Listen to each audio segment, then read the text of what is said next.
Welcome back to the Good, the Bad and the Ugly podcast with me, Tony Murrell. This week's special guest is former Premier League referee Mark Halsey. Mark's story is both inspiring and eye-opening as he shares his own journey with the highs and lows of his refereeing career. From officiating some of the biggest matches to his courageous battle with cancer, Mark opens up about the challenges he faced on and off the pitch. Join us as we explore his remarkable journey of his resilience and dedication. Thanks for listening and watching this episode. VAR is good for the game. It's been implemented incorrectly. Referees don't know what natural, unnatural. We've got people assessing referees. For me, they're dead wood. They shouldn't be there. That's why our referees are not improving. What's going to change? Nothing. Welcome to the Good, the Bad and the Ugly podcast with me, Tony Murrell, and this week's special guest is ex-Premier League referee Mark Halsey. Thank you for coming on and sharing the good, the bad and the ugly with us, Mark. How are we? I'm very good, thank you. What could be wrong in this location, eh? I know, I just want to say thank you for inviting us, me and Ben, over to your lovely place in Alicante, and just want to say thank you very much. And the weather's absolutely scorching hot. It's gorgeous, and the invoice will be in the post. Okay. No, but no, like I say, Mark, very hospitality straight away as soon as we've landed, and your wife and your daughter and stuff, and you know, looked after us from as soon as we've arrived. But just want to start where you grew up, where you're from, school life and family life was like. Yeah, listen, grew up in a little town called Welling Garden City, born and bred in Hertfordshire. Went to local primary school at Creswick, and then my secondary school was Howard School. Both gone, both housing developments now. Yeah. So as many things are nowadays. Many things are, yeah. So yeah, I had a good upbringing. Me and my brother. It was our birthday last on the 8th. When was the 8th? 8th of July. Last Monday, wasn't it? Yeah. So both born on the same day, 2 years apart. He's into his football as well, so he loves his football. He's a gooner. So is he an Arsenal? You're QPR, yeah. I'm massive, yeah. You know, our family's from Shepherd's Bush, so really he should support QPR, but he goes trophy hunting night, yeah, with the best team. So, but yeah, I had a good upbringing. Obviously, my mum brought us up, me and my brother, I had a stepfather.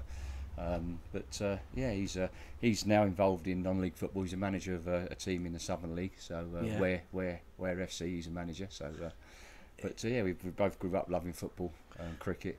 Yeah. So from there, was it one of those, you know, kicking a football around, cricket and stuff like that? Yeah, it was. Yeah, we used to play. You know, back in the day, you used to play football in your garden, didn't you? The summer holidays and cricket in the summer.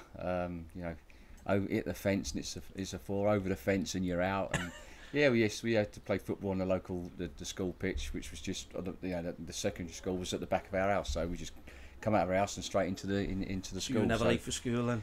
Never late for school. Never. I was a good boy at school, but yeah, I grew up loving football. Played. I started playing in my junior school. Back in the day, you didn't start playing football until you were 10. Really? Yeah. Yeah. Back then, your last year of your primary school. Before you went to secondary school. What's that now? That's year 6, isn't it? Year 6. So that's when you started playing football. I remember, playing in midfield, and I was absolutely shite. And my PE teacher put me straight in goals the next week, and that's where I stayed. Was you a goalie? I was a goalkeeper. Yeah, I played many years in local league football for from 10 all the way up to I was sort of 16. Spent a couple of schoolboy forms at Tottenham as a goalkeeper.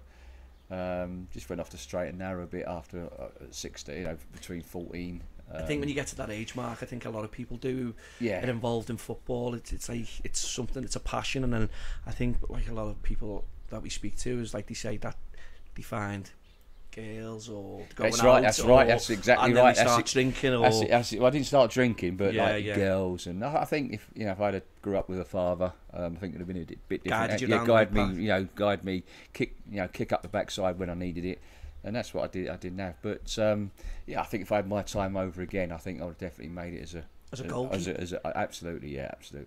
Was you just dedicated to being a goalie? Did you never want to play out, or? No. I play out now a little bit now and again. But yeah, so from 16 I started, come out non-league football at Hertford Town. Just went around the different clubs: Cambridge City, St Albans, Welling Garden City, my home team, and sort of up to about 28. So I was playing in non-league football. I got a bit fed up with it. Went to play rugby. Played rugby union at Welling Rugby Club, which I really enjoyed. Got me working my way up into the first team, full back. Tough sport, that rugby. Oh, I loved it. I played, full back, and I went through the teams. So you start in the fifths and went up into the first 11. Really enjoyed it. It was funny because obviously you always, as a player, you're back chatting the referee and having a try and have a laugh and joke with him. But in rugby, you say something back to the ref. Up 10 yards forward, so it's a penalty. They give a penalty, or you go 10 yards forward, and it's a penalty straight away. And the lads kept shouting at me, "Oh, shut the fuck up, leave the referee alone," But so I come out. I had a couple of years and I had a bad shoulder injury, dislocated shoulder. It kept coming out, so I had to have a year out of football for the shoulder to mend, and then got back into football, back playing football, and sort of back 28, I've a couple of injuries. Lost 5 teeth in an elbow incident in a league game, and then I was in hospital for a couple of weeks with a serious leg injury, and I started falling out of love with it. And it was a good friend of mine because I played cricket as well, local cricket in a team called Hatfield Hyde. 20 years I was playing club cricket there, and it was a really good friend of mine, Russell Foster.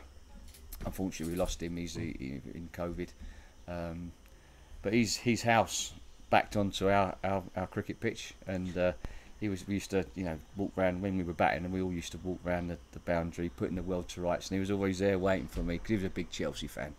And we I played for his team on a Sunday, because back in the day Sunday morning football was massive. It was massive because you'd play Saturday football with your teammates, and then you'd play against them on a Sunday. So it was very competitive. Very competitive, yeah. And even though your mates on a Saturday, on a Sunday, it was a different story. Different story, yeah. So then I was playing for him as a 16-year-old, Russell, and he was one of the most dirtiest players I'd ever. And I used to play in goals, and he used to play in front of me, and he would fucking elbow players, kick them up the arse when the referee weren't looking, punch them, and get involved in scraps all the time. And then he became poacher turned gamekeeper. So he sort of become a referee, and then he kept on at me to become the referee. I went, Russ, I've got no interest of being a referee whatsoever. I'm not interested.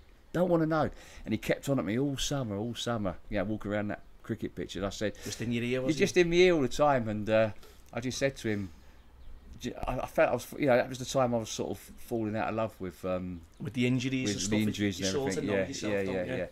And I think at the end of, it was around June, July, I said, and I thought, you know what, I'll give it a go. I said, because it's an 8-week course, so you have to go every week and go to the course, couple of hours, and I thought, I can't be asked doing that. I can't be asked. So I said, listen, if I can take the exam, get the read the laws of the game, take the exam, I'll give it a go. Consider it. I consider it. So they allowed that. They allowed me to do that. I passed, and then I never looked back. I was refereeing on a Sunday. What level was you left? Obviously, you start off from. Well, back when I started, it was class 1, 2, or 3. Now you have level 7, but you start as a class 3. You start at the bottom. That was back then. It was class 3. And I sort of just worked my way up. But I was refereeing Sunday morning football, and then I was sort of playing for my team on a Saturday and midweek. But then it come the time where I had to make that decision. Do I want to go on as a referee? If I do want to go on, then I've got to give up playing. Yeah. So at times I was when I gave up playing Saturdays and started refereeing in the Hearts County League and lining in the Hearts County League. You had the Premier League and you had the reserve sections. So you were refereeing. Was that the next step up from the county? Was it or? Yeah, from Sunday morning. So Saturdays was the Hearts County League where I started. So I was refereeing most probably two games a month and running the line as an assistant referee in the Hearts County Premier League. But I was still helping out my team midweek if they were struggling. So I was sort of refereeing and playing at the same time. But then if you get cautioned or get sent off, you get a warning for they warn you to your conduct. Listen, you're a referee. How to treat. And was them. you getting more than sent? No. If you get sent off, you're suspended. Obviously, you're suspended from refereeing as well. Oh, you can't officiate anything. So you can't officiate back then. So I decided to knock it all on the head and. Was you getting bookings and was you getting? No. I was good as gold. I was good as gold. I was good as gold. I had a few verbals. Of course, as you do, but in a nice manner. Sort of being pleasant with them. So then I decided then to knock it on the head playing football and just put everything into referee. And it doesn't mean to say that all ex-players will make good referees, but I thought I'll give it a go. If I don't, I never thought I've tried it, but I never thought I'd get to the level I did. And lucky for me, I was good. I enjoyed it. I knew the game. That's the big difference. I played the game. It's not always about knowing the laws. It's about knowing the game of football. Yeah. And that's the problem we've got. No doubt we'll come on to it later on. But that's the problem we've got now with football in all over the world and in the Premier League. It's with VAR. And that's we're going to touch on VAR. It's a massive problem. It's a massive problem because all these administrators, they know the laws, but they don't know the game of football, and that's why we're seeing many problems. Mistakes and mistakes and problems with VAR and protocols, not knowing when to come in when they shouldn't come in, and clearing off his errors. We've seen many instances where handballs have been given, and the arm is in a natural position, and at this present moment, referees don't know what natural, unnatural positioning of the arms or movement of the arms in certain phases of play. Yeah. And that's the problem. They don't understand. One saying one thing and one saying another thing. Yeah, but what's natural and what's unnatural when handball was given? Or was it, is it a deliberate act? Is his arm was it a deliberate movement of the arm to the ball? Yeah. Was his arm unnaturally bigger, or was it naturally bigger? And that's the problem we've got. We've seen it in the Euros. I think I can't remember the one. There was a penalty given. Was it in the Holland game? I don't know. I can't remember the game where it was given, where it just brushed his eye, it just brushed his fingers, but his arm was in a natural position for that phase of play, and that's what we've got to. That's what we've got to get to, with what I say about knowing the game of football. Knowing the game, knowing the game of football, what is natural, what is unnatural, and those sort of, and the penalty. We saw the penalty in the England game. Yeah, we've just been talking about it before, Harry Kane and stuff like that. I mean, that against that for me, that's not a penalty. It's not a clear and obvious error. It's subjective. He's kicked it. Harry Kane's shot and he's kicked his foot. But you've played the game. I've played the game. We've all played the game. The Dumfries has put his foot up to block the ball. And there's going to be contact. Football's a contact sport. VAR should never have got involved in that incident. It wasn't a clear and obvious error. But this is, I think, with that, which we are going to touch on later in the episode, is VAR. It's becoming, the referee's job is it being made easy? You'd think with the help of VAR and people in wherever they are to look at that, and where the referee gets that one split second, like on the pitch, to make that decision. Right, okay. And sometimes, Mark, with us going the game, myself and Ben and stuff like that, unfortunately he supports Liverpool, but anyway, that's another that's another story, isn't it? But and all teams in the Premier League, and even in the lower leagues, they seem to have some kind of decision, and I mean, that doesn't go the way. And you would think, for me personally, because I go with my daughter and stuff like that, it's like an anticlimax when you score. You're looking at the linesman, or where normally you're celebrating when you scored and stuff. And I just think, even not just VAR, I think some of the decisions at times, what you've just been touching on, you've played the game. So when you see, like, when you've reffed games over the years, someone bangs to tackle him. It's a contact sport, and we're taking that contact out of the game, which is it's the best game in the world. You know what I mean?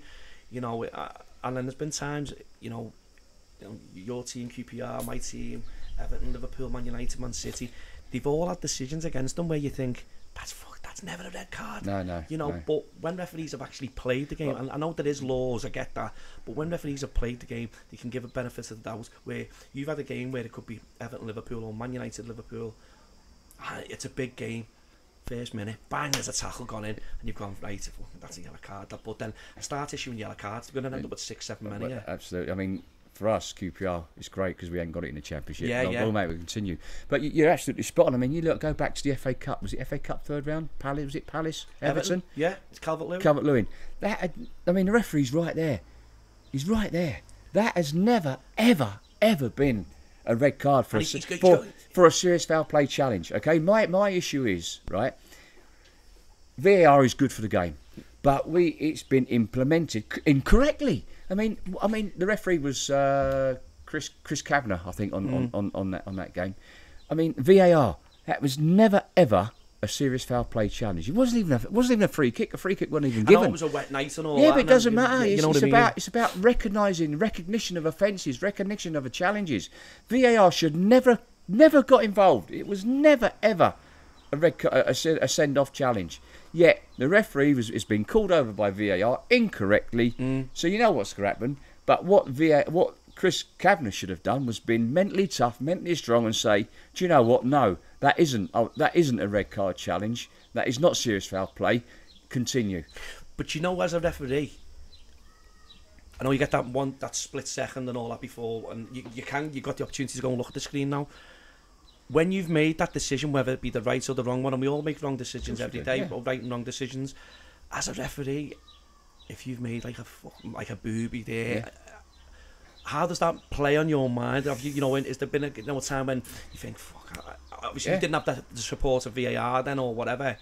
Was there ever a game or a decision where you've gone back, where you've watched it back? At the time you thought, right, I've made that decision, whether it was the right one or it was the wrong one. Is there ever times, as a referee, how does that make you feel? Many times. I mean, when the game's going on, sometimes there's a penalty shout, or there's a challenge, and you're thinking, God, I hope I've got that right, because you just want to come off the game, and there's no problems. Does it play on your mind as the game's going on? For the next 5 minutes, if there's something gone on, you think, I hope I haven't missed that. I hope I've not got that wrong. And you're saying, but your head's got to be on the game. But your head's got to be on the game. But when you come off at half time, you soon know it. You soon know that you've. Will your liners and that? Will your liners and that tell you all? Well, the dugout, the second area will, the managers or the coaches, because they've got all their cameras, they've got all their laptops and iPads there, watching the game, and they go back to it and they watch it, and they get told from upstairs, that was a penalty, or that should have been a red card. You're getting it as you're going off the pitch. Yeah, cool, absolutely. I've had it. I mean, I remember a few times. I remember refereeing at the Etihad, Man City and Aston Villa. I think Villa went 1-0 up in this game. Martin O'Neill, John Robertson, they were in charge at Villa. And just before half time, the keeper, I can't remember who the Villa keeper was at the time, but he's come out and clattered into one of the City players, and I've given a penalty. And they were arguing as players do. It was just before half time, and coming off, I knew I'd have Martin O'Neill and John Robertson waiting for me. You just know. What, in the tunnel? Oh, in the tunnel, yeah. They wait. He was good that way, because he would never come barging onto the pitch and in front of all the cameras in front of the cameras. Martin would wait until you got down the tunnel. Same with Tony Pulis. Tony Pulis would wait for you until you got, because their dressing room at the Etihad, at Britannia, as you walk down the tunnel in the corner and you walk up, that's where the Stoke dressing was, and Tony used to wait there for you. And you've got to pass that dressing room. You've got to pass his dressing room. You've got to pass his dressing room. Same with the Etihad. I know it's changed now. The dressing room's changed, but you'd walk down there, and off to the left would be the away dressing room, and off to the right would be the home dressing room. And as we were walking down, there he was, both of them waiting for us, and you can imagine the volley of abuse. I can't obviously say the language on here, but they got it back as well. They got it better. They got it back as well. Yeah. And then about 5 minutes sitting in the dressing room having a cup of tea, there was a knock on the door, and I said, "Come in." It was John Robinson. I went, "John, you shouldn't be in here." He said, "No, Mark. Listen, we've just seen it." And it was a clear penalty. I'd like to apologise. He said, "I'd like to apologise." So I said, "Listen, I've got no problem with that, pal. No problem." It takes a lot of. Well, you know what though? Yeah, it is. Yeah, everyone wants to win. With extension, but then for them to come and apologise, I think that takes a lot of what's name to do that. You know what I mean? Yeah. But yeah, like I say, the refereeing, it's something.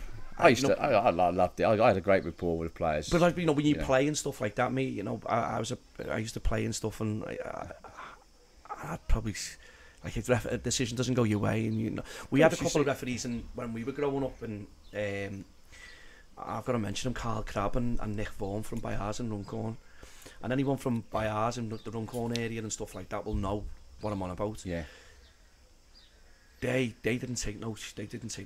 They like. Someone swear at him and they go, "Excuse me, come here now." Yeah. Who are you talking to? Yeah. He said, "I'll take this. Do you think I'm staying? Do you want to get on the line and all that?" I'll take you over there in a minute. And Well, you didn't say no, as what's well. in it? To be honest, I used to say to the player when I used to have players like Yeah, you speak like that. I used to come over. I went, hey, I always used to run past and say, hey, I'm not a piece of shit. Don't talk to me like that. Do that again, and I'll sort you out. And they say, oh, I'm sorry, Mark. No, you know. So you have that rapport with them. So, Yeah, of course. And of course, shop floor language goes on the pitch. It does, yeah, of course it does. Of course it does. I But used the it. I used respect it as well, yeah, I think. You get the respect. I used it all the time with the players. All the referees did in my ilk, you know, and some of them still do, because you're on the shop floor. Yeah. You're going to get shop floor language. Of course you are, yeah. You know, it's like, oh, don't do it again, old boy, and they say, fuck off. You know what I mean? yeah, cool. But when it goes a bit, and I get it, and I've done it myself. We played on Saturday. I'm just saying, I'm sort of nursing a bit of a hamstring, and so we played in a tournament for the lads and stuff, and you still think you can play, you know, and you're flying into a tackle, and one of the lads went, Tony, I should have sent you off there, you know, and I'm like, it's wet and that, though, and he went, no, Tony, fucking hell, if you would have called him there, you know what I mean? And I'm thinking, and then, like I just said, he said, but you don't talk about that on the podcast. And I went, he shamed me actually, so I went and apologised again to the guy. Like, I apologised to him the first time, but when he said that, I went, oh, and one of the lads went, Tony, I was a bit of a naughty one, that, like, so I thought.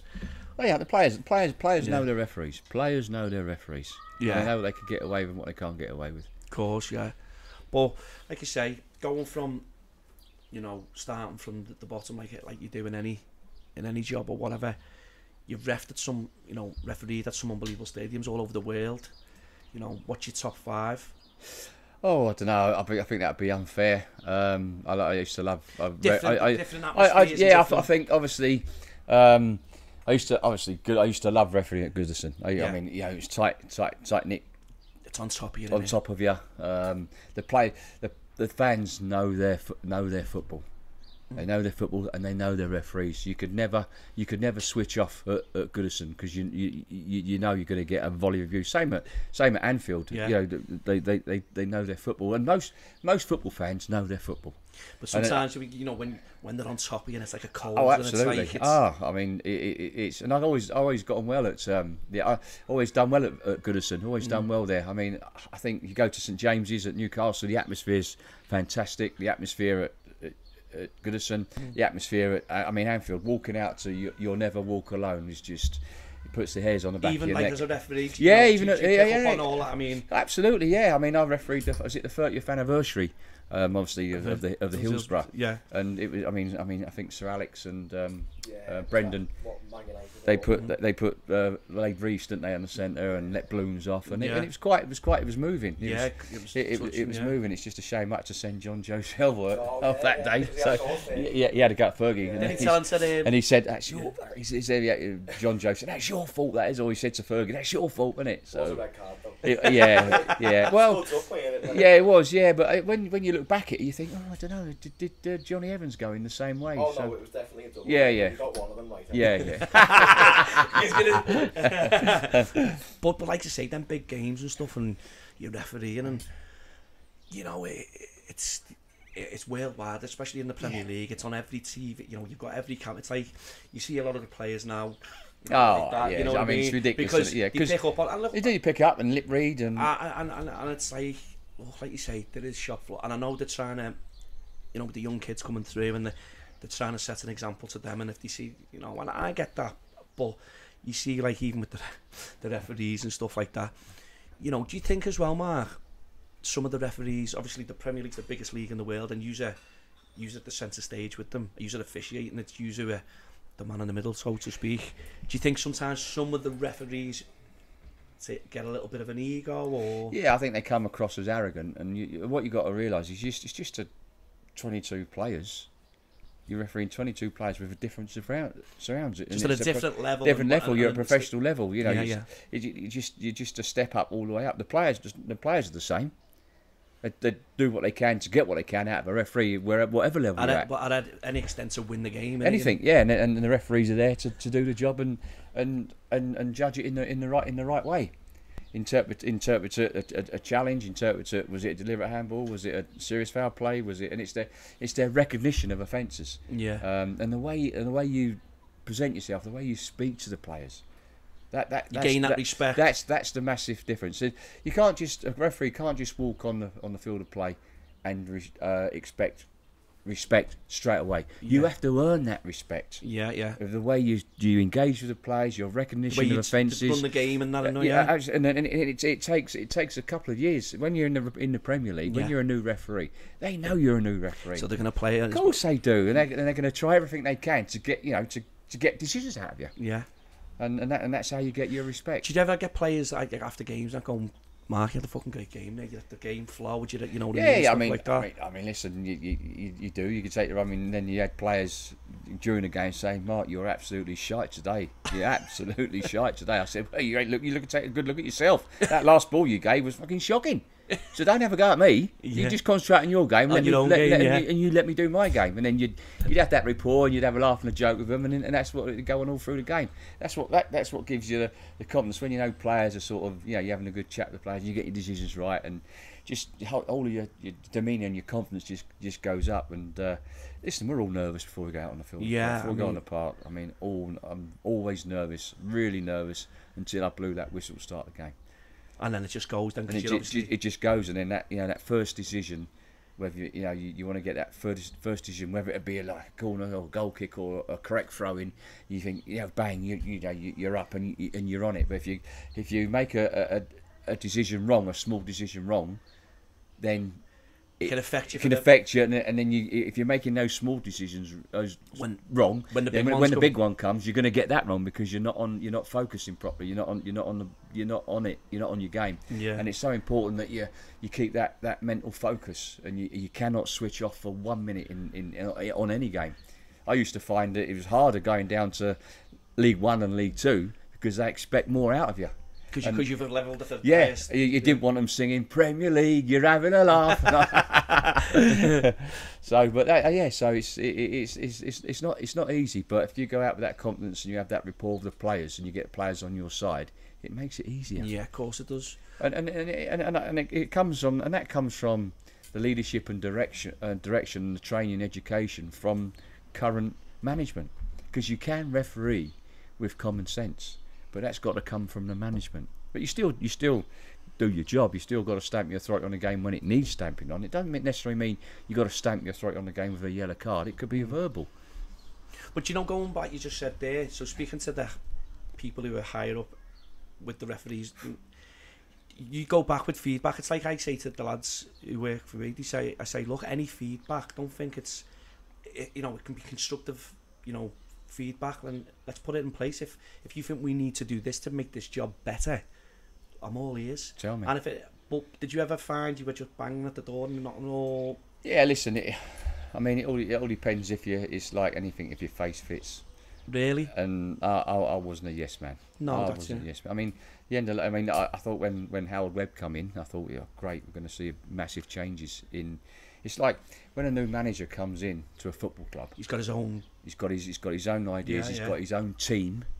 How he wants to play. How he wants to play, and that's no different with someone like Howard, who comes. New managers coming in, taking over from Mike Riley. You take in your own. You get rid of Mike Riley's backroom staff. You bring in your own backroom staff. And I think that's the problem we're having at the moment. Howard's not done that. Still. He's not done that. He's not done that. He's still got Mike Riley's old team. And what's going to change? Nothing. For me, we've got people coaching and assessing referees that for me, they're dead wood. They shouldn't be there. That's why our referees are not improving. We've got some really good referees coming through. We've got some young referees coming through, but it's the right coaching, the right training, the education, the leadership and direction. And for me, that's not there at present. Would that be something you'd be interested in? Absolutely. I mean, I make no lie. I had messages from Howard wanting me on his team last summer. Still waiting. Yeah. Oh, well, listen.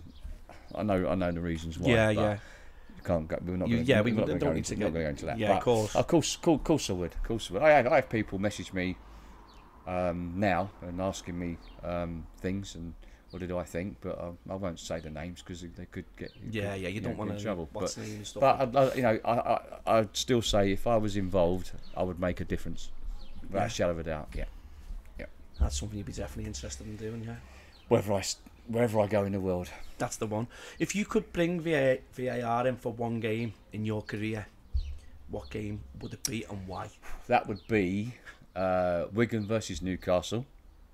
So if Newcastle fans are watching, I do apologise because I missed an absolute awful challenge. I think, was it Herrera played for Newcastle? Herrera. Was he centre half? Was he? No, he played on the wing. And it was McManaman coming with a really Callum McManaman, was it? Yeah, poor for Wigan. Oh, I mean, it was a really, really poor challenge. Now, for me, my view was blocked. I was going to say, on the pitch was your yeah. vision, As that challenge happened, I had a player run straight in front of me, and no one said anything. No one said anything. The game just went on, and obviously I stopped it because he's down injured. And then obviously the touchline went off. John Carver's a good mate of mine. Carver, yeah, up at Newcastle. We got on very well, me and John. And Alan Pardew was the manager as well, and obviously they had seen it, and they got off the cakes. There was it all kicked off on the technical area between the two teams. Yeah, the two coaches, and when I saw the challenge, I thought. When was this, later on in the evening? Yeah, well, I mean, I was told it was a poor challenge at half time. The Sky guy come in and said it was an absolutely poor challenge. When I saw the challenge, I've gone, gee, how have I missed that? The one that sticks out for you. Yeah, it does. And if I had VAR in that game, where you got to go caught to the screen, I would have gone to the screen. It was a double red. It was a double red. It was such a naughty one. I can't remember it. Yeah, right in the knee. I can see it now. And then afterwards, you think to yourself, how have I missed that? How have I missed that challenge? A man of my calibre. Was you telling yourself then, Mark? Yeah, you do. Yeah. Obviously, I think it was my second season back from battling cancer, and then all sort of things then enter your head, saying have I lost it? But I remember coming off at the end of the game. So I think there was a Wigan 1-2-1, and there may have been a slight handball in the build up, an accidental handball, or that led to the second goal, and of course they thought about that. And I remember coming off the pitch, because you come off in the middle at Wigan, and the DW to stay. Yeah, the DW. You got the double doors, and you go straight in. Wigan straight in front of the home dressing room, and the away dressing room. The away dressing room's right in front of them. The home dressing room's to the left, and we were coming off. I think we were last off, and Alan Pardew was hiding behind the doors, and he. When I came through, he gave me an absolute. Listen, when I didn't report him because obviously he had every right. But because you hadn't seen it on the pitch, but then when you had, you were like, I can get where they're coming from. When I saw it, and when people were saying, Mark, it was an awful challenge, you think, you feel sick inside your belly. And I mean, Alan, I've always got on well with Alan, always got on with him, no problem at all with Alan. But this day, he absolutely lost it big time with me, absolute big time. And obviously, they wouldn't let me in the dressing room. They didn't come in the dressing room. But when I saw it, I thought, oh. And to be fair to Alan Pardew, the Monday morning, he phoned me up. And apologised and said, I've just seen the incident, and I can see now why you didn't send him off because your vision. It was blocked by one of the players. But at the time, it's like one of them. Yeah, where, I just said, listen, Alan, I apologise myself. I said it's me that should apologise because perhaps I should have got myself in a better position to see that challenge. But he said, but hey, listen, it's gone now, so there's nothing you can do about it. So, but that's the one that sticks out for you. Oh, that's the one that sticks out for me. That one. I think that's the only time when I can look back on my career. Listen, there are things you're not going to see because of the quickness of the game, the speed, the speed of everything. So, but that's the one for me that sticks out. For me, that game. Well, where if you wanted VR, there was another one at Norwich and West Brom, where the West Brom centre half had. It was totally off the ball. The ball's come across into the box, and who was the ex-Everton player who played up front for you? Went to Norwich. Naismith? No, after him. Is he there now? Everton, is he director of football? Vaughan. Vaughan, that's it. James Vaughan. James Vaughan. He was playing up front for Norwich at the time, and one of the I can't remember the centre half from. Was he a tall centre half? And he's done him off. Yeah, he's done him off the ball right just by the near post as the cross has come. The cross has come across, so I've sort of followed the ball across, and he's like. He's nothing. No one saw anything. If the game went on, all of a sudden he's come to me with his face pouring with blood. So there was another one where you thought, if VAR was involved, if VAR was there, there's another one where you'd have a red card, and a penalty would have been given to Norwich. Yeah. And I remember Paul Lambert had come in, and he was managing at Norwich. He was at Norwich at the time. Yeah, yeah. You know, he said to me, "I would never see it. I would never see it." But he questioned the assistant whether he would see it. But it was one of those where. It was really difficult to see, and that's why I say VAR is good for the game. Well, that's what I was going to say to you, your opinion on VAR, because for us football fans, I just think, not just my team Everton, I think every club who've been in the Premier League have suffered some kind of, yeah. And I just think at times. Like what we just spoke about there, about you saying, they can help with things which your referee might not see because your vision's blocked, or the speed of the game, because the players are so quick now and it's fast paced. But Mark, there's some terrible. Yeah. I think we spoke about this before. And that's what I've said about the training, education, and the coaching of the officials is not what it should be for that level, and it needs changing. VAR is, as I said before, VAR is here to stay. It's just. Do you think it will stay, Mark? Yes. It's been too much money. It's not being implemented correctly, and I think the protocol has been in place since VAR started, and that needs to be looked at as well. The IFAB protocol needs to be looked at as well. It's like anything, the training, or it's like when a new machine goes into a what's the name, and then it's not doing what it's meant to do. So you make these changes to make it what it's meant, and I think what you're saying there, it needs changing, because there's so many mistakes. So it's the inconsistency. Yeah. 1 week you'll see a handball given where it shouldn't be, and the following week you'll see a handball not given when it should have been. And it causes so much. And it's the same with penalties.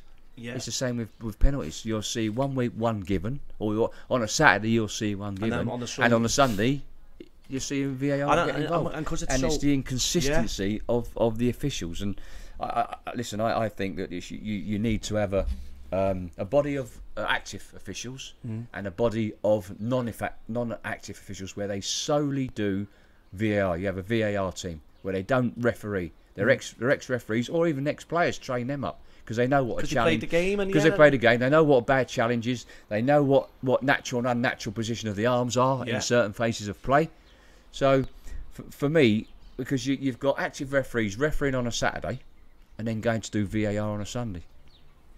Or they're refereeing on a Sunday and then doing VAR on the Monday. You just have it across, what you're going to do that, you know what I mean? And you don't have Stockley Park. They go with their team and they're in the truck at the ground. Exactly.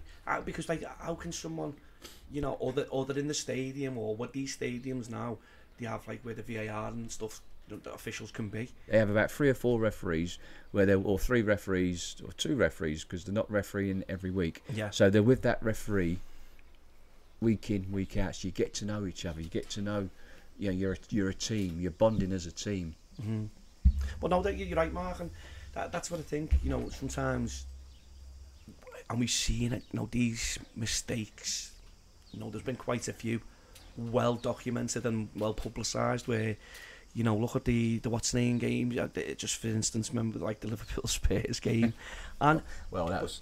But as well, Mark. In rugby as well. This is what I'm thinking, and a lot of people say this as well. When you have a chat and you have a discussion, and this is why we say football's the best sport in the world, and because it can just on a flip of a coin, it can go from one end to the other. But then when you hear rugby officials speaking to the players or speaking to the the liners or whatever, do you think we should have that in the Premier League, where live audio? Or I think it's the fans are just as important as anybody else. Anybody else, and we need, or the fans need, to hear that conversation between referee and VAR, so they know exactly what's going on.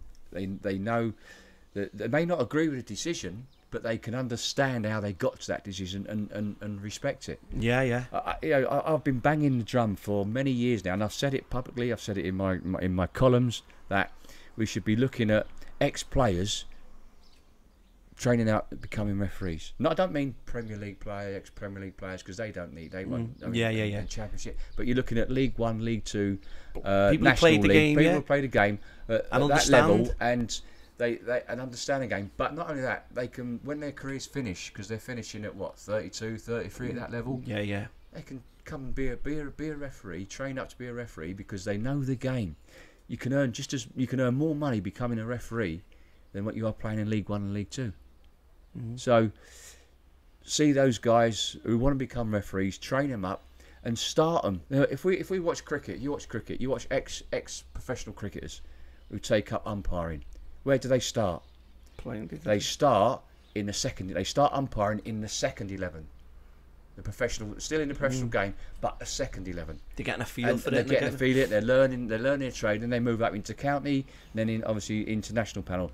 That's no different. With referees, ex-footballers that are becoming referees, start them in the National League, learn their trade, and then get them into League One, League Two, and they're good enough up into the Premier League. They shouldn't have to start right at the bottom. Yeah. I know that'll upset some who are coming through. But cool. listen, they've played the game, and as I said before, it's not always about the laws of the game. It's about knowing the game of football. Yeah. And unfortunately, there's a lot of guys out there that don't know the game of football. They just know the laws, or They learn know the laws. They learn, yeah. But it's knowing and understanding the game as well. It's knowing, understanding laws, and working within with the refrains of the laws of the game. Some of your best friends in refereeing, Best friends in refereeing.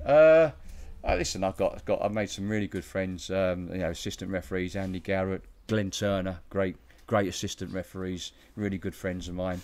Referees, Peter Walton, really good. me and Pete Walton, we go back a long way. And we used to, with our get-togethers, we used to room together, and we used to have a little wine club. So when we got out to get together, a few guys come into our room. We'd invite a few, some of the referees in who we like to get on with, and a couple got wind of it, and we invited a couple of others. I'm not going to mention their name because we want to find out who the snitch was. Who used to grasp us to the management when we used to take our red wine into the rooms, because they used to let you drink at the bar, but we didn't think that was right. So obviously we found. You want to know who the mole was? No, I'm not going to. Yeah, I'm not going to say. Yeah. But anyway, so me and Pete, we used to. It's great laugh. Me and Pete. I mean, sometimes I used to have to stick up for him when he was late, or he worked for Eon, and he used to he had to have meetings. And they used to say, "Oh, Pete can't train this afternoon. He's not very well," and come he was arriving late. So, but anyway, eventually it was in Mike Riley's day, and they stopped us room sharing. Yeah. So we weren't allowed a room together. So they changed us. Yeah. So they didn't put you together. They didn't put us together. Yeah. So we had to room with different people. So they started rooming us with different people, and we just thought, okay, let them do what they want to do. Yeah, it's one of them. But as I say, Pete got on well with Klatz, Mark Clattenburg. Howard was good. We've got on well with Howard very well. Yeah. Good. It was good referee. They was. So you've got many friends within the yeah. And listen, like you say, and I mean, once I retired, and then obviously, they were warned not to talk to me. Some of them that were still refereeing, but it's crazy that was down to one. Yeah, person. That was down to one person. But you know what? It's like in anything, when people move on and stuff like that, and you're still human and stuff. And I think some people get that power trip, if I'm honest. Oh, absolutely. And as a referee and stuff like that, and that's what I said to you before about when you're reffing a game and stuff, and so do some people get that ego and whatever, because you are getting reffing the biggest, like could be the biggest and best league in the world, and you're there for all the world to see. But then to do all that, don't speak to this one and don't speak to that. I know. Well, childish, innit? You know what I mean? still speak to guys that are active now. Yeah. We message each other and we talk each other about the game, and So you give them a message, like, how but you missed it's that or not- whatever. yeah, no, but they understand that, you know. Constructive criticism you may give or whatever. It's constructive. I try to be kind to them. But when there's a massive error, you can't defend the indefensible.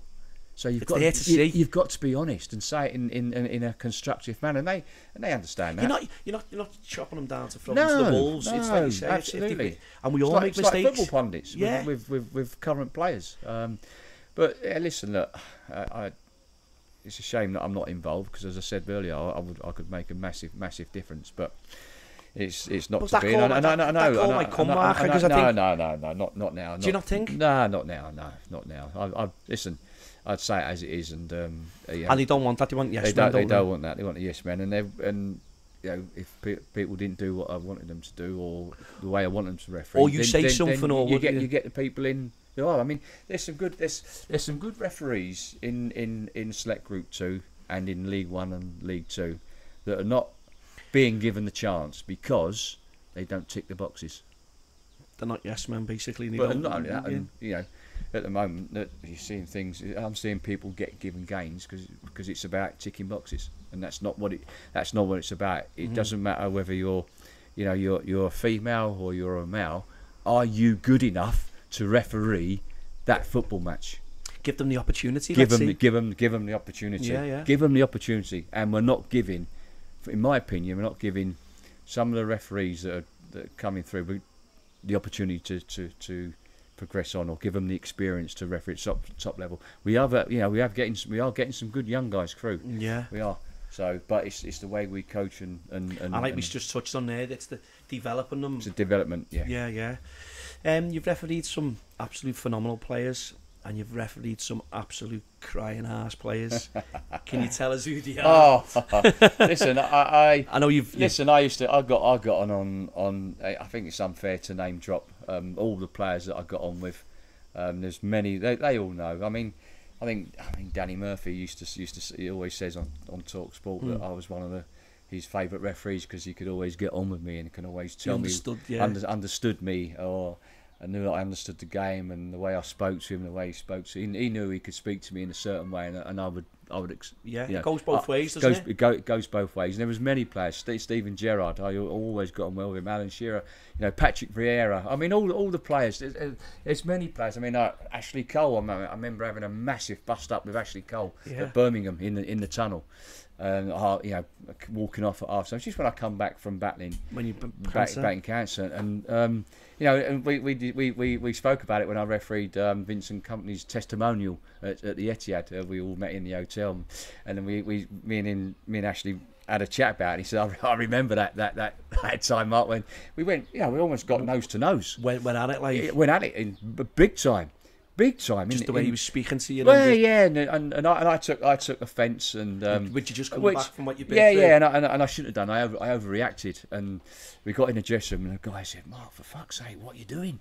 I said, "I know." I said, "Listen, my head's gone here." My head's gone. My head is absolutely gone. We're human. And what was it? Just over a decision? Oh yeah, it was just over something stupid. And when we come out at half time, obviously. I apologised. He apologised to me, and we got on with the game. And that was it. Forgot all about it. You referee what's in front. I never held grudges with players. Never held grudges whatsoever. Because you played the game. You don't understand that. I understand players' frustrations. I understood their frustrations. I remember refereeing at Norwich and Liverpool. Suarez, he got a hat trick. I think he got a hat trick that day.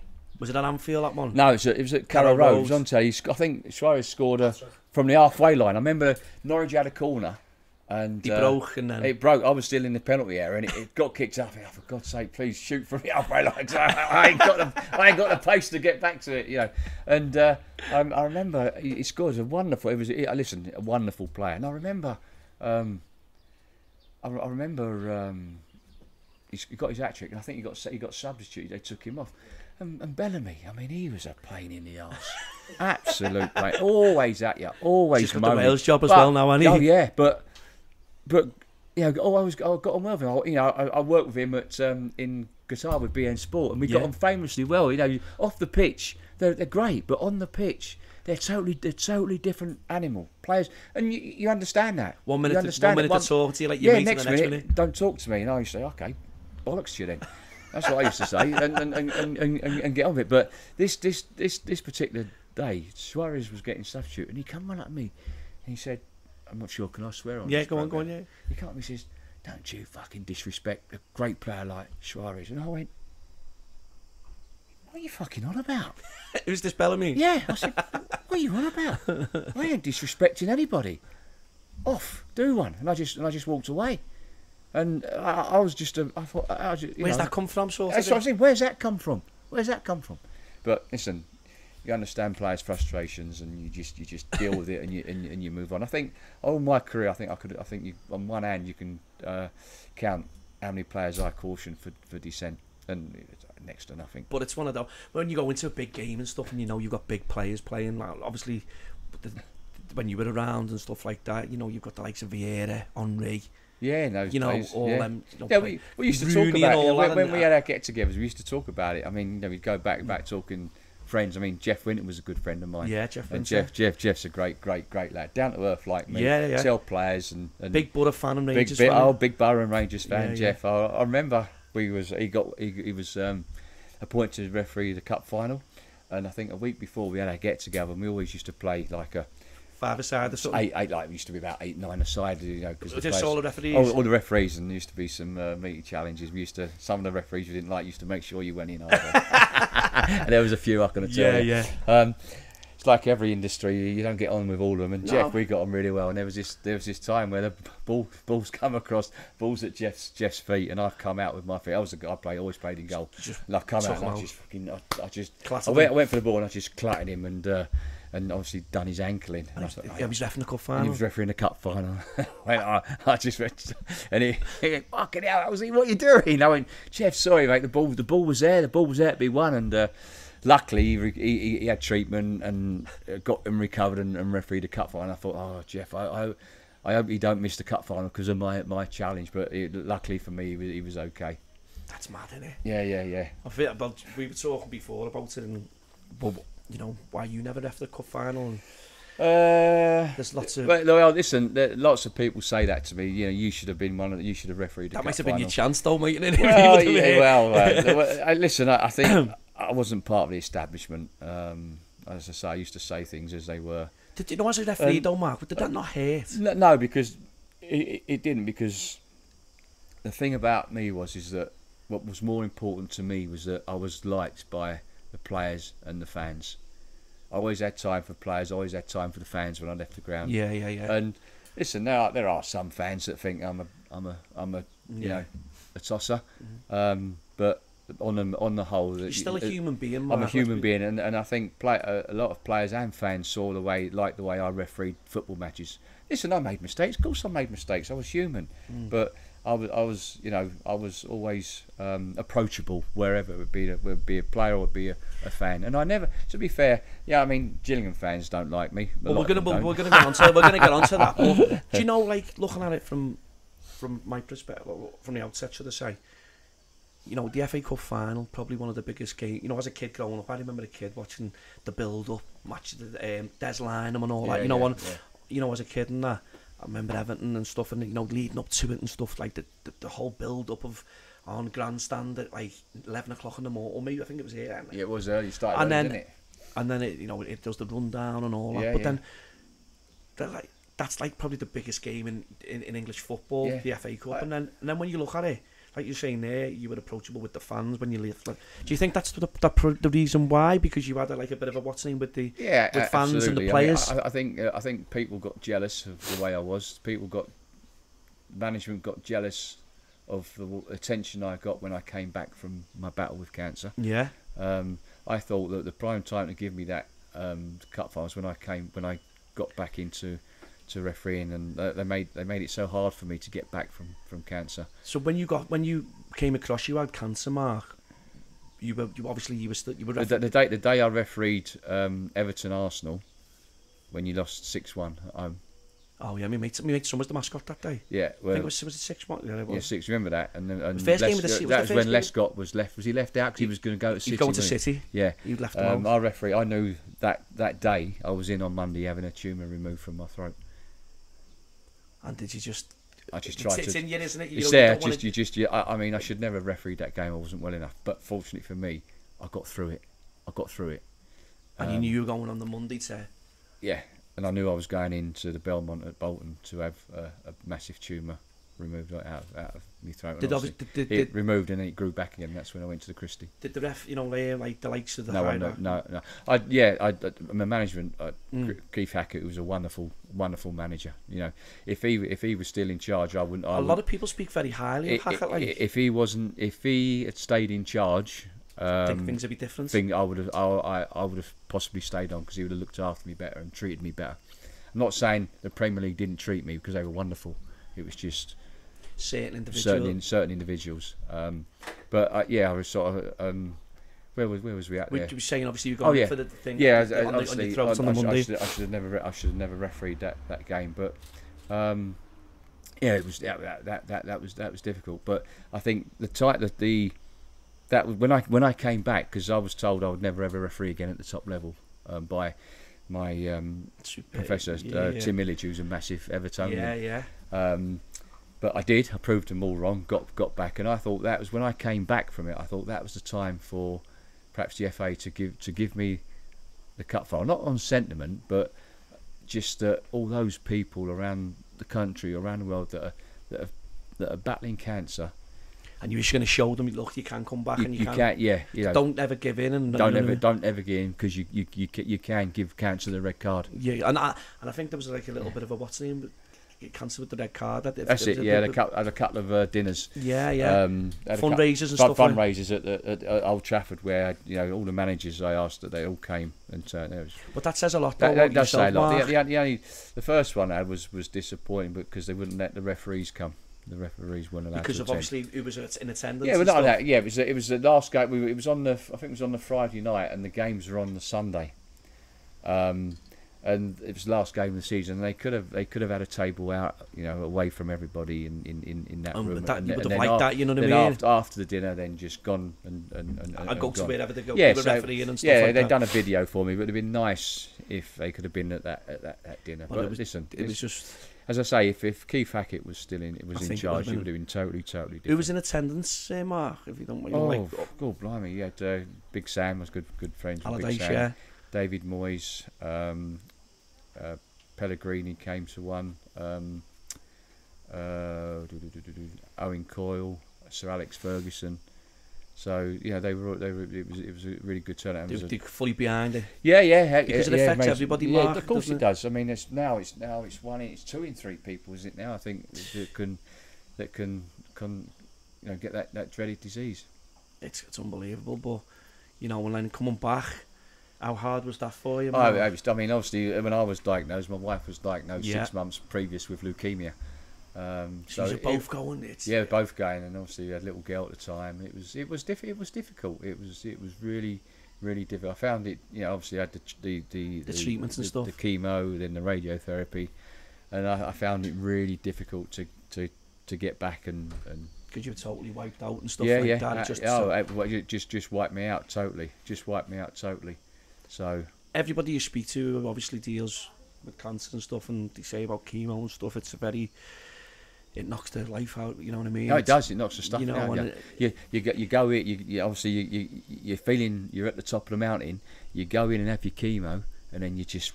I was poleaxed for a couple of days. Just exhausted. I was exhausted. Yeah. And then obviously it started getting better. And I used to still go in training at Bolton Wanderers and do what I could. Tim Millage said, if you can do some cardiovascular work, you keep active. Yeah, you improve your chances of beating cancer. And I tried. Sometimes it's really difficult, but I tried. You get in there on the training and stuff, and just to be like some days would get on the treadmill struggling and just absolutely, yeah. Even struggled to get back. I had to redo my fitness tests, because obviously what I had, they made me do I had to pass another fitness test. Even though you'd already passed one. Even though I passed the one at the start of the season, I struggled because I was still. I knew I had the cancer. I didn't know at the time, but I had cancer. But I passed the fitness test. It was a struggle, but I passed. But then when I come back, I failed my first one. I knew I would. Listen, no way I was going to pass. And I remember doing my second fitness. I come back too early. Should never have come back. But I felt under pressure. Who was you under pressure from? Yourself? No. From the yeah. And I remember doing my second fitness test, and my manager come up to me and said, you know, this is the second one. If you fail the next one, if you fail this one, you may not, That's it from there. That's it, because you're only allowed 2 or 3 fitness tests, and this was my second one. He said, if you fail this one, it'll count.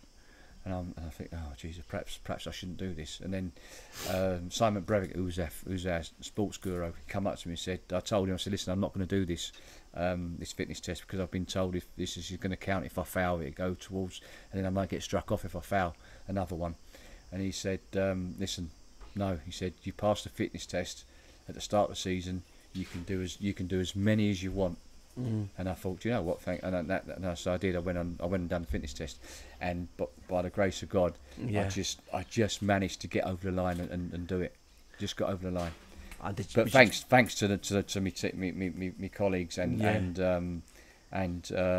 Mark Clattenburg, who ran with me. Did he? Yeah. Yeah. He pushed you that extra step. Absolutely, yeah. That pushed me, yeah. Obviously, but it was a struggle. When I failed the first one, I felt that I remember just getting in my car, bursted out into tears, and just driving home. And the first person I rang. While this is going on, you with your wife still. Yeah. At the same time, you're both going through. Yeah, and I remember driving home, and I rang my professor Tim Illich, and he said, "Listen," I said, "You're gonna struggle to do it." He said, "You shouldn't have taken that test yet. It's far too early." And I remember going home, and Michelle had booked. She'd booked a flight to Lanzarote. Booked her 7 days in Lanzarote, and I got. And I said to Simon Stoll, "Can you give me a plan to get me keep you active? Keep me active. Give me a plan to get back on track." This was when I failed my first one, and he said, "I've been told I'm not allowed to."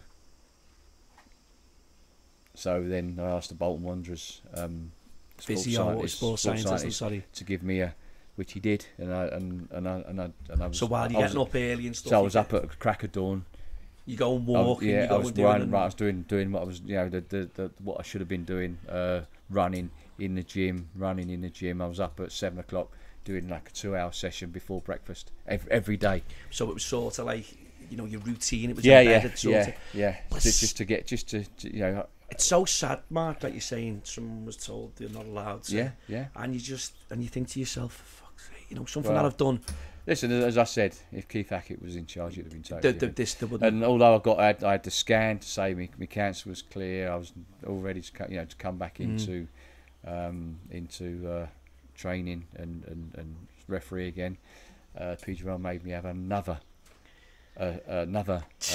fitness scan down in London to make sure that you passed Tim Illich or the Christie was correct. But listen, we got we've done it, and you're here to tell you battled it, and although I was a bit annoyed. I was annoyed, and I thought to myself, there's no point getting annoyed, Mark. I'm still here. Yeah, I'm here, and I'm breathing. So. And from that moment, I sort of stopped worrying about things. You sort of it puts life in perspective, doesn't it? But it does. Especially dealing with something like that's what it happens. You hear it so much, but when it happens to you, and then it's happening to your wife. Yeah. You as a family with a little young daughter. I couldn't even begin to think. It's hard enough. When men have man flu, and you go. And your missus like, but then you sort of trying to deal with the biggest disease that that goes on in the world, and then but you and your wife to deal with it, and you both come through it together. It shows how strong and what's the name you are together. You know what I mean? Oh, absolutely. She's kicked my butt, stop feeling down, But I think that's what a lot of women do. Yeah. But then having you've got good friends, you've got good people around you, which I think you need in them situations. Absolutely, but But like obviously speaking about it and speaking out, and then you've written your book at the time, surviving throat cancer, and obviously dealing with the Premier League, and oh, you're dealing with death threats and stuff like that as well. Yeah, listen, I mean, I don't, you can handle that, but it's when it involves your family. When it gets personal. When it gets personal, we're strong enough to take that. But when they start threatening your little girl and your wife, and that's when it. I mean, like listen, it's one of those things. It's society today, isn't it? And luckily it got dealt with. The police dealt with it excellently. But it's not, for your wife and that to know, like, bloody hell, someone's threatening, your daughter's life and your life. She's going to be scared and she's going to be worried, and it all stemmed back to a decision or whatever, and you think to yourself, fucking hell, really? Yeah. Well, listen. And I think, and then you got to the bottom of it, didn't the guy? He was a massive Liverpool fan. After I think I refereed the Liverpool Man United game. I mean, some of the things on social media was. And what was what the decision? Was it my decision within the game? Was it, or? Yeah, I think it was. I think because I sent off John Joe Shelby, and then obviously awarded United a late penalty for a challenge, and. Listen, it's part of the game, but some of the comments. But social media it's keyboard warriors, isn't it? And but they track this guy down. It's good, but then it's got the bad side of it as well. They track this guy down, and was he arrested and stuff? Yeah, like that? I've got a lovely letter from him, and an apology from him, which was apologising, and I asked for him not to lose his job where he worked at a sports centre, and ended up that he's now battled cancer. So I think it's just, listen, as I say, you're a bigger man than what's name. There's always room for forgiveness. I get that, Mark, and everyone's got different opinions and stuff like that. But stuff like that, for you to. Did you speak to his employer as well, I believe? Did you? So he didn't get the sack. Yeah. That's the guy.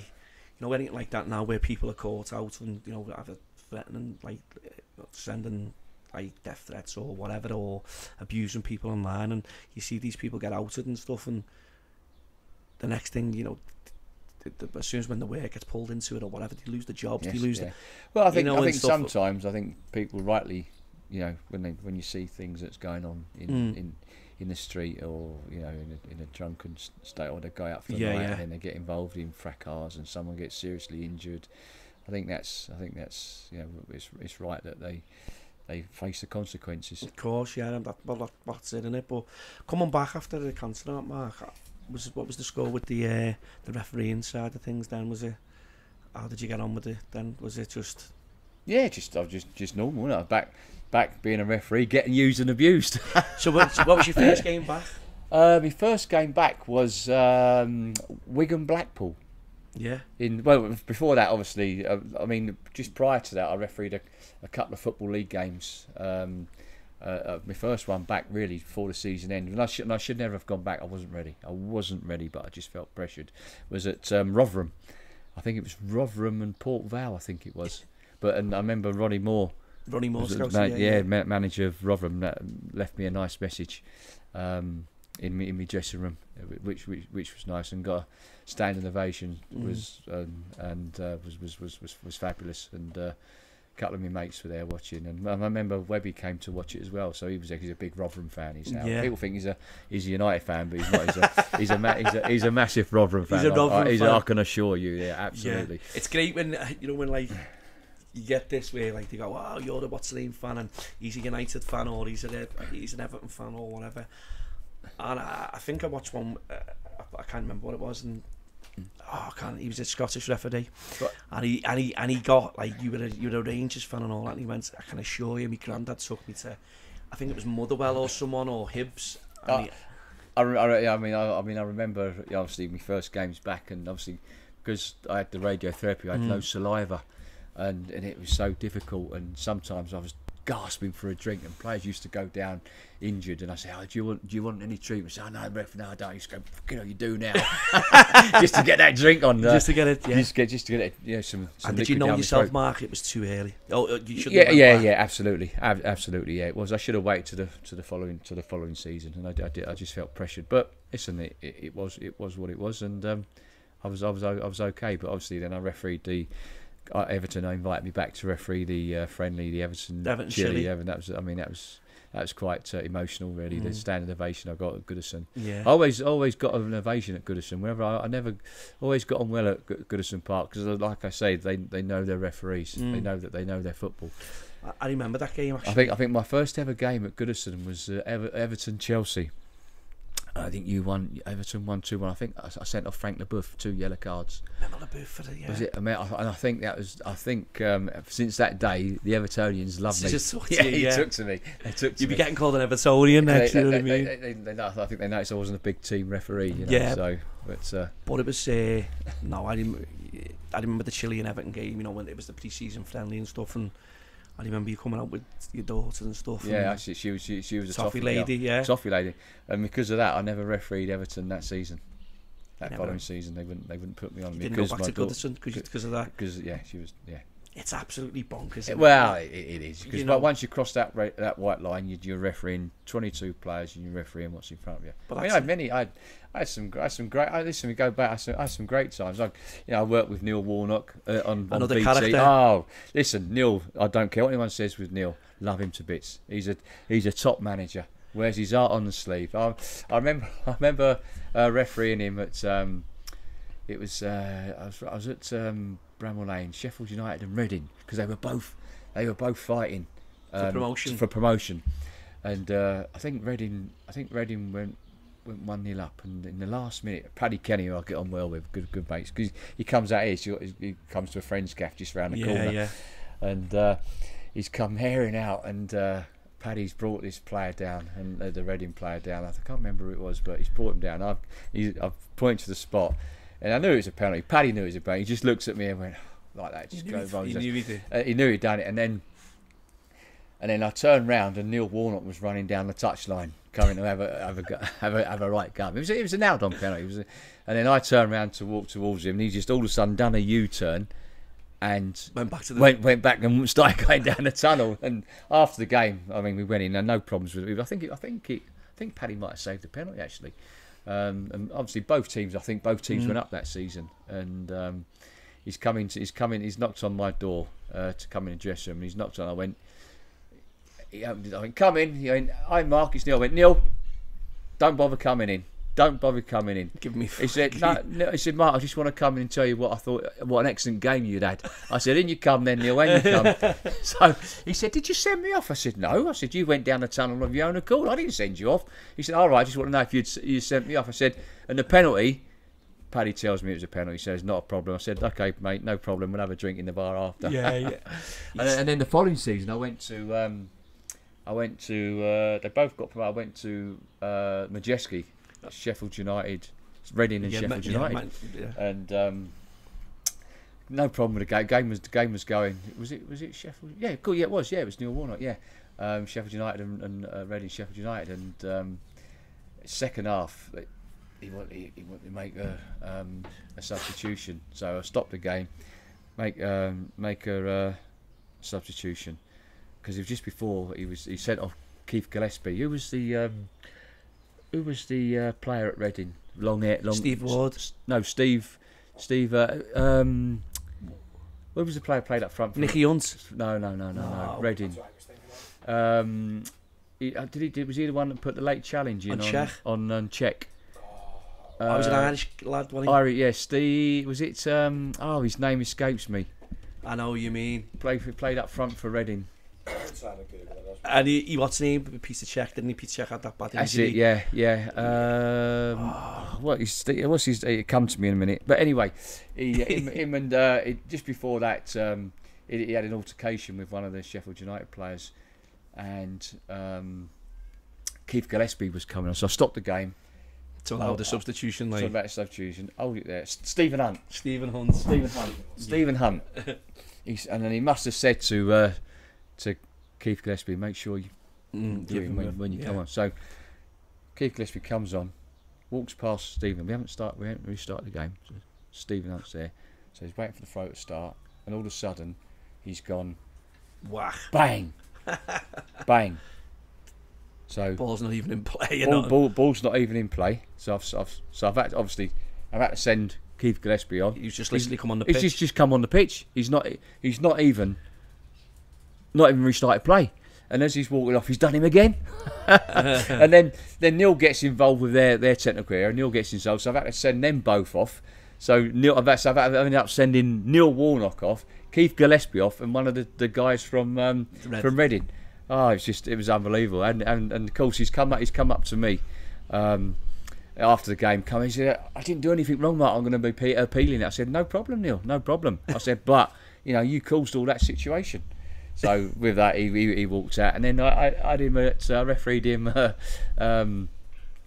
Leeds and Millwall Leeds at the Den. It was on TV, and obviously there's a couple of things gone in the game, and he believed he should have had a penalty, and I've finished the game. I think Millwall won. I think they've won 1-0. I think Millwall won. But after the game, all the players come up. Paddy's come up to me, shook me hand, and said, "Great game, Mark. Really enjoyed it as ever. Great game." I sent one of his players off as well. I can't remember who it was, but it was an elbow red card. So all the Leeds players have come up, shook my hand, no problem. And he's come running over. Don't shake his hand. Don't shake his hand. He's a cheat. So I was fuming. So anyway, he's gone off. I've gone down the tunnel, and I said to the big guy on the door, I said, "Do not let Neil Warnock in my dressing room. Do not let him in. Circumstances. Under any circumstances. If he does, you can knock him out. You got my permission." And he goes, "Oh, can I, ref?" I said, "Yeah, you can." So with that, he didn't let him in. He said he's not coming. He said, "Neil wants to come." I said, "No, I don't want him coming in. I don't want him in. I don't want him in. Don't want him in my dressing room. Don't want him in my dressing room." And with that, after that, I was so intense. I was fuming, absolutely fuming.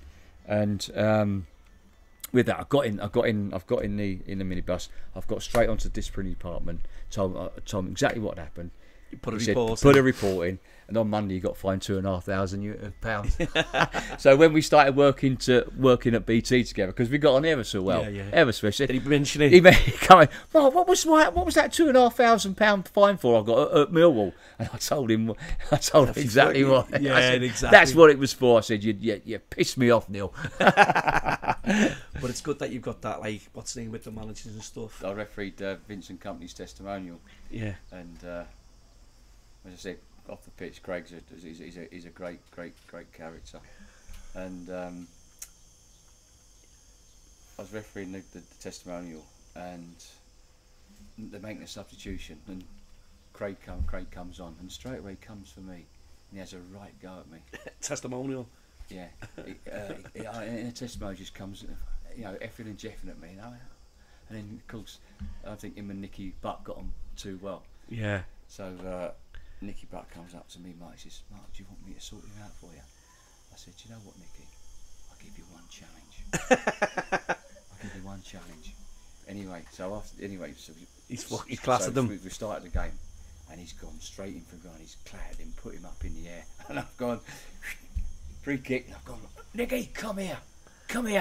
Yeah. "Well done, mate, but no more." I think that's probably from the what's name at Norwich, maybe. That's over the years. Yeah, that's over the years. Don't worry. Playing at because he was at West Ham as well, and he played at West Ham, Norwich, Cardiff, Liverpool. Yeah, he's done. Listen, that's what. And now he's got the Wales job. Good luck to him with it. Yeah, that's it. That's what makes him tick. So that's it. It's good to see him still in football as well, like you say.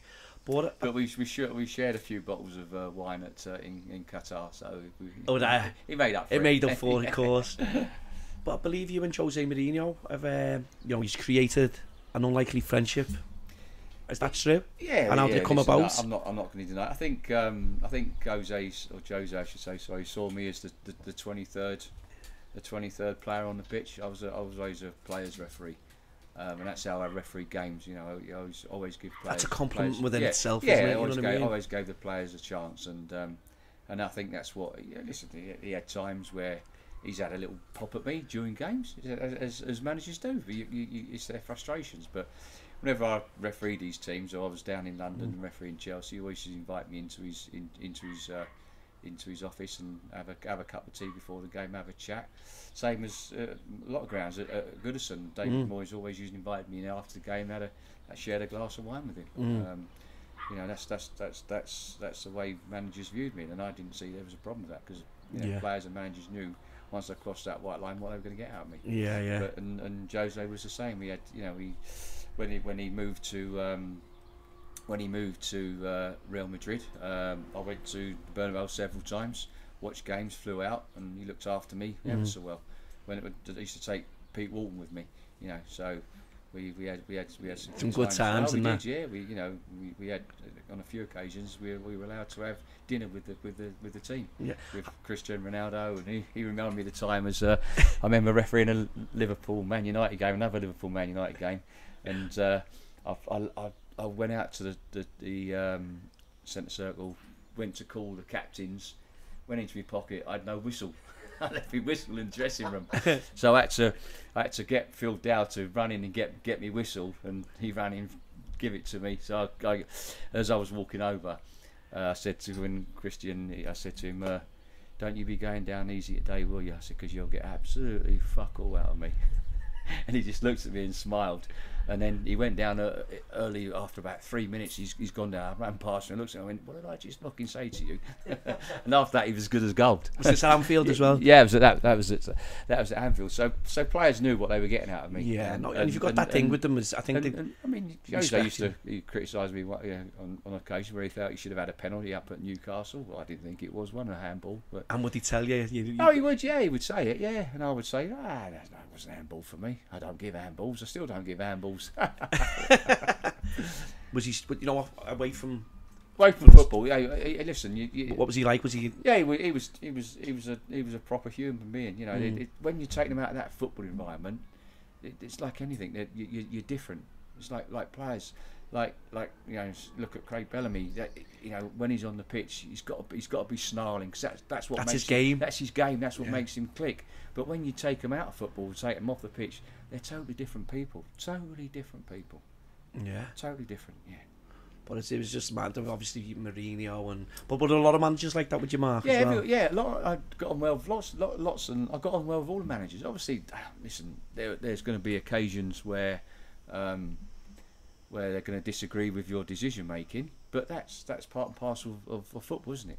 And then you go in your dressing room, they come in and talk to you, and the thing with me was what went on in my dressing room stayed in my dressing room.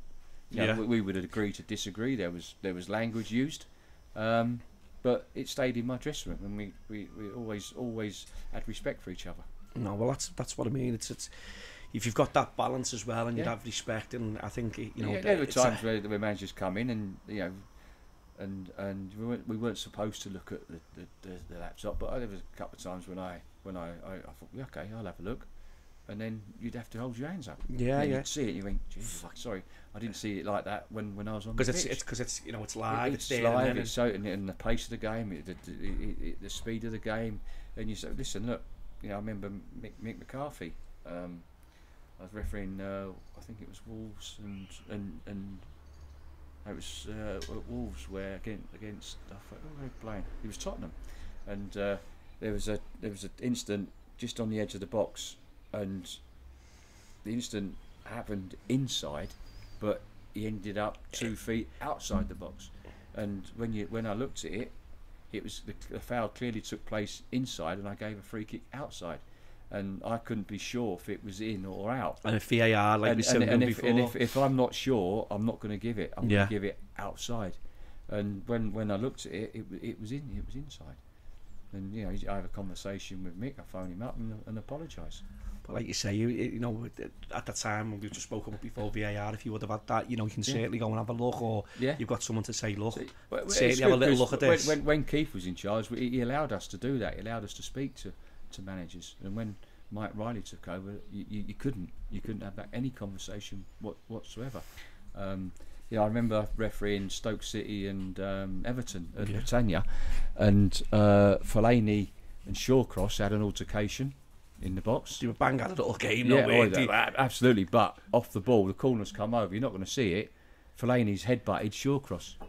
And Ryan's come up to me and said, Mark, he's just headbutted me. I said, listen, Ryan, I've not seen it. I said, but if he has, it's going to get picked up on camera and he'll face a 3-match ban. Which he did, didn't he? Which he did. I mean, obviously I was sent the video.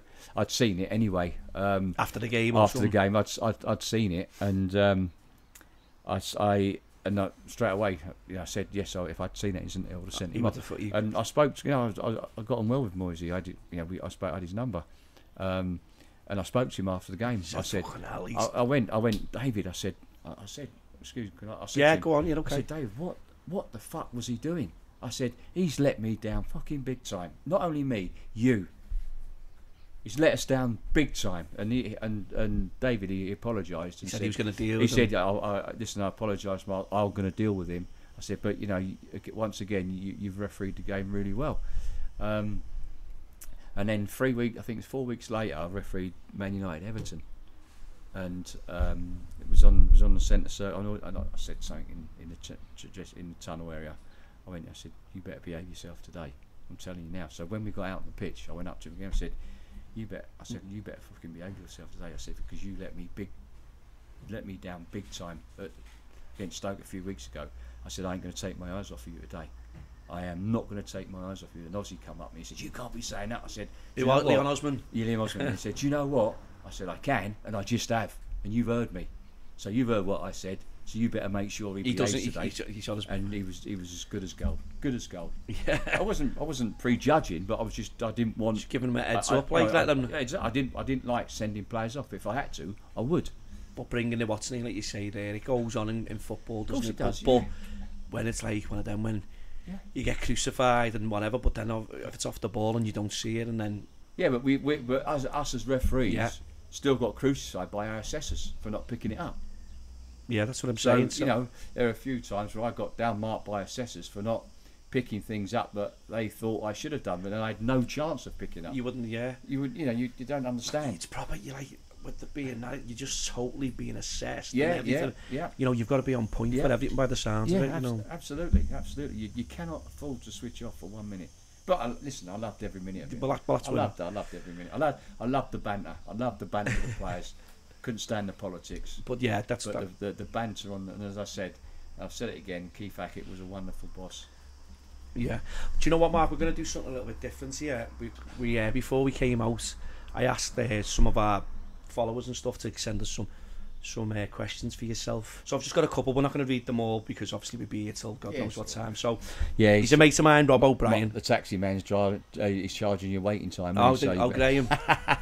We're not far off anyway, but Rob O'Brien, he's a mate of mine, big Liverpool fan. He said, is the officiating in this country fucked? I wouldn't say that. I would say the standard has definitely dropped. Yeah. And for me, that was the fault of the person that took over from Keith Hackett. Yeah. The standard has definitely dropped.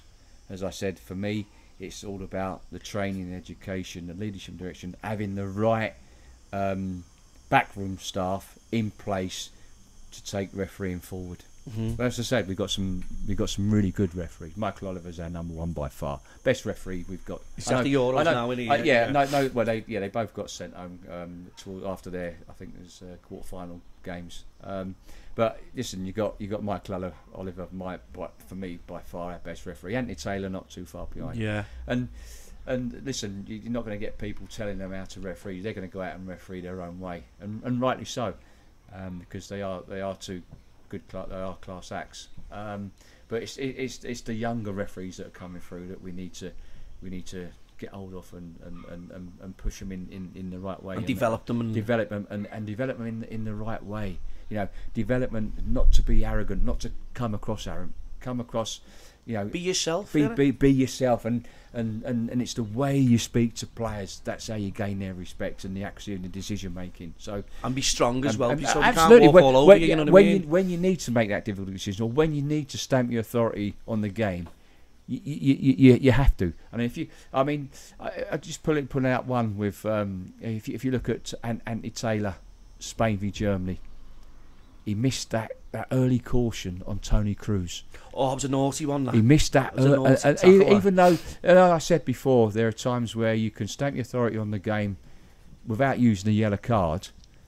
That wasn't one where you give a verbal. It was a yellow. It was a reckless challenge, and that was a time where it doesn't matter what time the game was, the first or second minute. That was a poor reckless challenge, and if he'd have come out and give a yellow card for that sets the tone.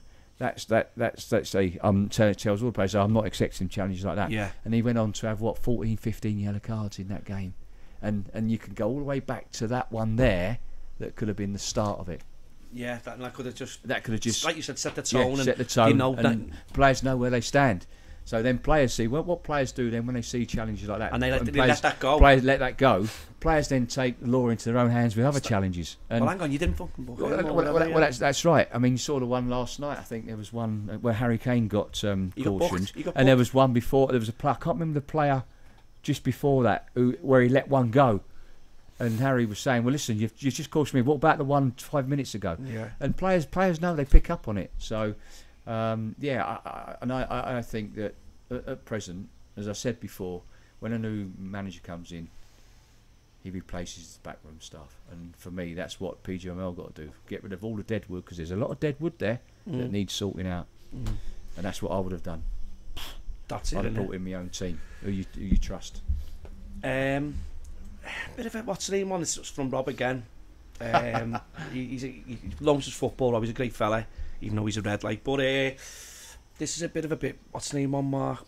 Was you ever offered a bribe? I know it's a matter, but no. Absolutely never. I mean, in other parts of the world, no. But I know it's gone on. But no, it's just something. There's about 5 people that ask me, but Rob's. Absolutely never. And if I ever had, I would have reported it straight away. Yeah, of course you would have. To the authorities. I mean, I think that's one thing about English officials. Never ever. You don't hear it. You don't get it in England. In England. But as I say, I know what else gone on in other countries. I've never known of an English referee that's been offered a bribe. Yeah. No, that'll do for me. How did cancer change your mindset? Massively. Where I used to worry about things, what people said, or for me, I just went out there and. Anything that goes on, just go out there and enjoy life, because I took it that I've been given a second chance. Yeah. And you stop worrying about the silly little things. You just go out and you live life. You live for today, not for tomorrow. It's changed your outlook on life, basically. Absolutely, yeah, absolutely. You're living proof of, obviously. Oh, listen, we moved when I retired. Obviously. In 2014, we came out here. Took me a lot to persuade my wife to come out. She didn't want to leave her family, mum and dad, but we did, and it's the best thing we ever done.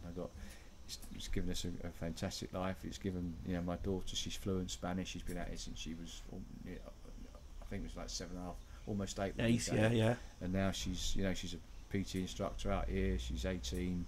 She's fluent in Spanish, so. She's had a great life. She loves it out here. Yeah, she seems a nice young lady. I was speaking to her before. She has her moments, I'm sure. As you know. my daughter. Yeah, my daughter's the same. They have their moments, mate. They have their moments. Of course they do. But no, yes, I say it does put a different perspective on life. Yeah, it does. No, you're living proof, aren't you, mate? So, another question from Rob: are you really a bastard in the black? Some people may say that. The Gillingham fans will say that. Going back to the playoff final all those years ago. Obviously, people who don't know the story behind that. It was just. Yeah, listen, it was 5 minutes added time, and that's what was on the watch.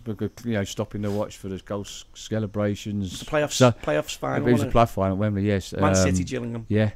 For City were 2-0 down. The 2-0 down. The substitutions, the cautions, the goal scoring celebrations. So it all added But up. then again, the wasn't there injuries, a what's the name injuries. in that game? It was raining that game. Yeah, wasn't it? absolutely. I And mean, that was my first ever outing to Wembley. It was a fantastic Occasion. fantastic occasion. All were just like players. We loved to. I was fortunate enough to referee at the old Wembley and the new Wembley, and it was fantastic. It was But in the game, absolutely didn't brilliant. City like there was handball or there was a what's name? Yeah, there was in the But then you didn't pick up on it. It was, and it was in the first couple of minutes. Oh, a couple of minutes. Was And it? in real time, you're thinking, was that a penalty? Is that not? And I weren't going to take a chance in a massive And your game. assistants hadn't picked it up. No. And when you watch it back, I could have quite easily given that as a handball, because when in real time it happened so quickly, and then when you see it again, because you don't get that second look, no VAR, and you can argue that had a penalty been given, Gillingham couldn't have argued. So they didn't moan about that not being given. Yeah. They moaned about the 5 minutes. But listen, it is what it is. And Tony forgave me in the end, and I never went back to Gillingham for about several years. It was yeah. But when I did go back for a league game, oh gee, the booing that I got was unbelievable. And they were playing Burnley. And then when I was running, I thought, I can't stay here because they could come down, give me a load of abuse. So I got up and just started running around, ran in front of the Burnley fans, and they were going, Mark Halsey, Lancashire, Mark Halsey, Lancashire. And I thought, living in Bolton, yeah. And then it was Lancashire, because obviously now it's Greater Manchester. Yeah. But, of course, Burnley won 3-0. You'll have them all. And then the next time I went there was an FA Cup tie against Stoke City, Tony Pulis. Yeah. Of course, again, I was booed as I come out to warm up. I was booed. Then Tony, as he came out with the team, he was booed. And then obviously, I was just over near the dugouts when it came. And then Tony come onto the pitch, shook my hand, give me a bit of a hug, and of course the crowd went even worse. So it's just one of those things. And I remember walking out, because the car park at Gillingham's right down the far end. You got to get out of your car. You got to walk all the way up past all the fans that are in the road. Oh, some of the abuse and yeah, absolutely. And you're a QPR. That's you born and bred QPR. Yeah, absolutely. Come on, hopefully we're not fighting relegation this season. But there's many more, Mark. But like I say, we'd be here all day. But your life now. What are you doing with your life now? And obviously enjoying the sun out here with my family, but I still do. I run a vets team out here, which is good. Very competitive. The league is competitive. Obviously, I still work on Talk TV. Work on Talk Sport when needed. And obviously, write for a national newspaper, a column when there's any problems. So that's what I'm doing. But I'd love to be still involved in coaching referees. I do get some ring me up asking me for advice, which I give, but I'd love to be involved in managing referees wherever. Still young enough to do that. Of course, yeah. It's your knowledge and experience. It's being given the opportunity, and I think that I think certain people have put the walls in the way from me doing that. So listen. Hopefully that I think the call will come. With your knowledge and experience. If it does, it does. If it don't, no, I get that. But if you can still see, like speaking to you, you're still passionate, and you've got the, the knowledge and what you've done in football, and okay, there is a lot of yes men in the game, but I think the game needs more people like yourself, basically to advise and demonstrate the skills that you've learnt over the years to pass down, because this is what it is, no disrespect, but you're old school, and I think old school pass on to the younger generation to come through. You can still and they learn. You can still have that old school, innit? It's the leadership and direction, and as I always say, to people, you never get that second chance to make that first impression, and you always smile and be polite to people, because you go a long way. No, that's it. I think sooner or later, and I think it'll be sooner, because I think the game's missing people like yourself who will say how it is, and people might think it's controversial, but you're just only speaking what us fans and us, Do you know what I found? Do you know what I found out? I found that it doesn't pay to be honest. doesn't pay you to be honest in what you're saying, because people pick up on it and say, oh, he's done it.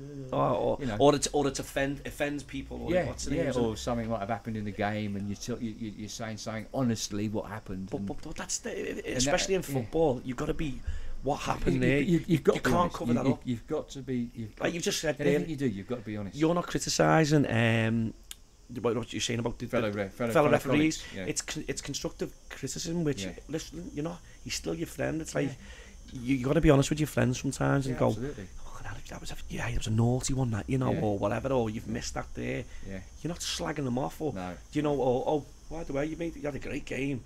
You never did. I mean, I class referees being as a goalkeeper. Goalkeeper referee, you can have 90 minutes of an excellent game.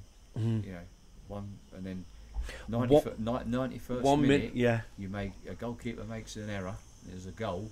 A referee makes an error, and he misses a penalty, or he doesn't give something. Absolutely you get absolutely slaughtered for that one decision. It's crazy, isn't it? Absolutely, yeah, absolutely. Mark, I just want to say thank you so much for your hospitality and letting us come over to your beautiful, house over here. And from me and Ben, I just want to say thank you so much for sharing the good, the bad, and the ugly with us. It's great to talk to a true blue. Cheers, Mark. Thanks very much, mate. Tony, no problem.